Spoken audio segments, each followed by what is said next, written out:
আসসালামু আলাইকুম। আজ আমি রান্না করব পাঙ্গাস মাছ দিয়ে মেথি দিয়ে। যারা যারা পাঙ্গাস মাছ খেতে পারেন না, মেথি দিয়ে খেলে দেখবেন যে পাঙ্গাস মাছের কোনো গন্ধই নেই, খুবই সুস্বাদু লাগে। অনেকক্ষণ আমি মাছটাকে কষিয়ে নিয়েছি। এখন আমি দিয়ে দিব ভিজিয়ে রাখা মেথি।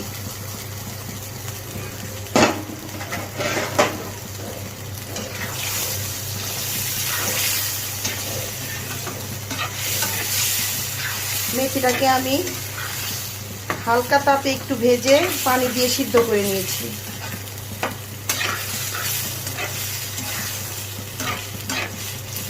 এখন খুব একটা পানি দিতে হবে না, অল্প পানি দিলেই রান্নাটা হয়ে যাবে।